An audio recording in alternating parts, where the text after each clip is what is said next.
Bonjour, si vous avez raté les JT de la semaine, si vous n'avez pas eu le temps de lire votre quotidien habituel, regardez, revu et corrigé, le principe même de cette émission en direct devrait vous convenir. On revient sur l'actu de la semaine, on en retient les événements les plus marquants et on ne se contente pas de les décrire, on voudrait aussi comprendre, sommaire.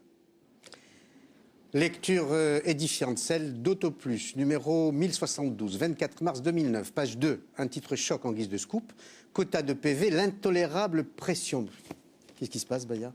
Eh bien, cette semaine, le magazine publie une enquête surprenante. On y apprend que certains policiers sont soumis à des objectifs chiffrés très précis en ce qui concerne le nombre d'infractions à verbaliser. Note de service à l'appui, on découvre par exemple que la brigade motorisée urbaine de Châlons-en-Champagne devra verbaliser en 2009 au moins 12 défauts de permis de conduire, 66 défauts de porte de ceinture ou encore 35 non-respect des feux rouges. Du coup, on peut se demander si les policiers ne vont pas faire un peu trop de zèle pour atteindre ces objectifs. Et des abus, il y en a ou pas ? Eh bien, apparemment, oui. Enfin, d'après le journal, c'est... Alors, en tout cas, TF1 a rencontré un automobiliste verbalisé parce qu'il était coincé dans un bouchon, malheureusement pour lui, au beau milieu d'un carrefour. Un policier qui vient dit vous êtes vous empiétez dans un carrefour. Je dis mais attends, je suis bloqué. Il dit vous êtes passé au rouge. Je ne suis pas passé au rouge. C'est vrai que le rouge était passé après. Alors les cyclistes aussi se plaignent régulièrement d'être des proies faciles pour les policiers. Du coup, le syndicat de police UNSA déplore cette course aux chiffres. Les policiers sont mal à l'aise, puisqu'on est les premiers évidemment en contact avec la population, et les rapports se sont tendus, se sont éloignés, et je crois que la société française a besoin d'être en confiance. Alors du côté du ministère de l'Intérieur, on reconnaît que de telles pratiques peuvent exister au niveau local, mais pas au niveau national. Alors, pour en parler, l'auteur de l'article, Pascal Pénègre, rédacteur en chef adjoint d'Autoplus, bonjour. Bonjour. Face à Denis Jacob, secrétaire administratif général du syndicat de police Alliance, bonjour. Vous avez comment ces documents ? Par les hommes de terrain qui justement subissent cette pression-là, des policiers ou des gendarmes. C'est une politique qui est en place depuis déjà plusieurs années.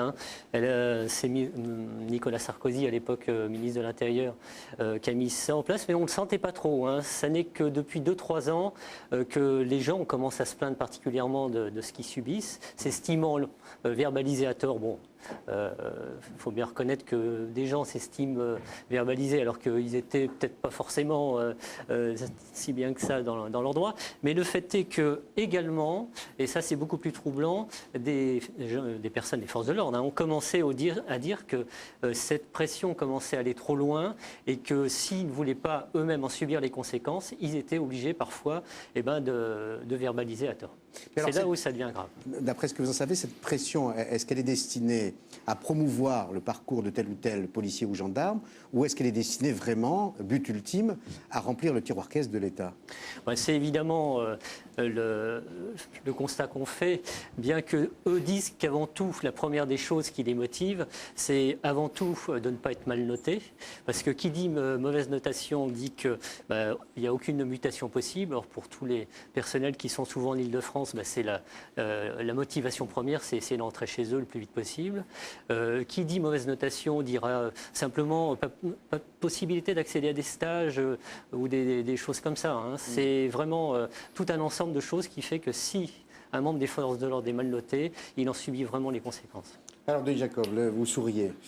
Oui, ça me fait sourire. Enfin, il y a deux choses. Il y a un problème de forme et il y a un problème de fond. Alors, sur l'histoire des quotas, je ne vais pas le nier, on est un des syndicats à le dénoncer, sauf qu'effectivement, ce n'est pas de manière générale et globale sur l'ensemble du territoire. C'est surtout un excès de zèle de la part de certains chefs de service, peut-être par souci de déroulement de carrière, de se faire bien voir au niveau de sa hiérarchie supérieure. Ça voudrait dire qu'il n'y a pas de directive nationale ? Non, il n'y en a pas.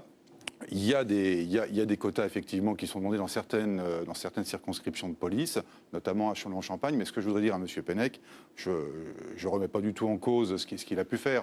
Mais bon, je trouve que c'est un peu vide ce qu'il a fait au niveau de son article dans Autoplus. On s'est déjà dû réchauffer. Cette note a été publiée par Le Parisien le 22 janvier 2009. Ça a été repris par Europe 1 à l'époque. Là, ça ressort un mois plus tard, c'est la même note, Châlons-en-Champagne, donc il n'y a aucune nouveauté. Il y a Rennes qui est beaucoup plus édifiant. Il y a Rennes, mais il y a également eu Marseille, où on est monté au créneau au niveau du ministère de l'Intérieur. Et dès qu'on est saisi de telles choses, on n'accepte pas de toute façon. Donc ça existe ? Ça existe, mais ça n'existe pas parce qu'il y a eu une culture de résultats qui a été mise en place il y a quelques années par un ministre de l'Intérieur. J'ai 21 ans de police. je le connais depuis que je suis rentré dans la police nationale. C'est-à-dire qu'on vous demande un certain nombre de contraventions, des contraventions au stationnement et des contraventions, notamment des délits au code de la route. Mais c'est surprenant qu'on vous demande un certain nombre de contraventions. Mais si... Non, si les automobilistes que vous croisez, alors si vous êtes en patrouille, ils sont tous vertueux, vous faites quoi quand vous rentrez au poste ? Il faut quand même savoir que le fonctionnaire de police, il est rentré dans la police nationale pour faire une mission, assurer la sécurité des concitoyens. Et la sécurité des concitoyens passe aussi par la répression au niveau du code de la route. Oui, non, mais ça c'est... D'accord. Mais alors pourquoi des quotas ? Mais parce que, je vous dis, c'est un excès de zèle de la part de certains chefs de service. Pour reprendre l'exemple de Châlons en Champagne, il faut quand même savoir, d'après les renseignements que j'ai eus quand même, que ce qui a été chiffré sur un document, c'est la moyenne annuelle de l'activité contraventionnelle des fonctionnaires de police sur l'année 2006, 2007 et 2008. C'est-à-dire que la personne qui a cru bon de fixer un quota n'a fait que reprendre le résultat qu'ont eu les fonctionnaires de police les 3 dernières années. Il y a une accusation plus grave quand même que vous portez, c'est que vous laissez entendre, vous écrivez même que du coup certains policiers ou gendarmes verbalisent des innocents. C'est les mots que vous employez. Posez la question dans votre entourage, vous-même, vous avez peut-être subi, mais vraiment, ça n'arrête pas. On a l'avantage dans notre journal, c'est d'avoir nos numéros de téléphone dans l'ours, et les gens peuvent nous appeler et témoigner de ce qu'ils subissent. Et c'est quand même un constat qui est clair. Depuis 2 ans, 3 ans, le nombre de gens qui s'estiment verbalisés à tort ne fait que s'amplifier. Et je vous dis encore une fois, des fonctionnaires eux-mêmes sont en train de nous dire qu'ils le font. Donc je ne vais pas vous dire évidemment le contraire. Pour tout le reste, il faut bien comprendre que qu'on peut déplorer, notamment c'est le cas à Rennes, quand on dit que sur l'utilisation d'une voiture radar, il va falloir que la personne ramène 17 PV par heure de contrôle. Ça veut dire, et là c'est très embêtant, c'est qu'il va être obligé de faire du chiffre dans le sens où il ne va pas se positionner à un endroit qui est dangereux, parce que là, à cet endroit-là, il n'y aura pas toujours suffisamment de trafic. Donc ça veut dire qu'il va aller aux endroits où ça marche tout seul et où l'argent va rentrer. Donc on est là dans une démarche qui est complètement contraire à la sécurité routière. C'est trop grave ce que vous dites, Monsieur Pennec, parce que vous êtes en train de dire que sous prétexte que, alors je ne nie pas, on a conscience qu'il y a de la pression qui est faite sur les fonctionnaires de police. Quant à remettre en cause leur mutation, leur avancement, c'est un autre débat, c'est un droit qui ressort de la fonction publique. Donc un chef de service ne peut pas obliger un fonctionnaire de police à faire du chiffre, comme vous dites, sous prétexte qu'il n'aurait pas son avancement. C'est écrit. Non mais attendez, je crois que je suis quand même bien placé pour en parler. L'avancement dans la police nationale se fait sur examen national. C'est pas un chef de service. C'est de la langue de bois. Monsieur. Non, c'est pas de la langue de bois, c'est la réalité. Mais tous disent la même chose. Non, quand vous dans votre revue, vous prenez un exemple d'un fonctionnaire, enfin d'un gendarme, notamment, qui fait état d'un problème, mais parce qu'il a un problème de harcèlement moral de sa hiérarchie, ce qui est nettement différent. Alors c'est pareil, qu'il y ait de la pression sur les fonctionnaires de police comme sur les gendarmes, c'est indéniable. Mais il ne faut pas prendre le prétexte qu'il y aurait des épiphénomènes de quotas fixés par une certaine hiérarchie pour dire que c'est la grande généralité de ce qui se passe. Les fonctionnaires de police, ils seront habilités à la PJ 20, ce qu'on appelle l'agent de police judiciaire, à l'article 20 du Code de procédure pénale.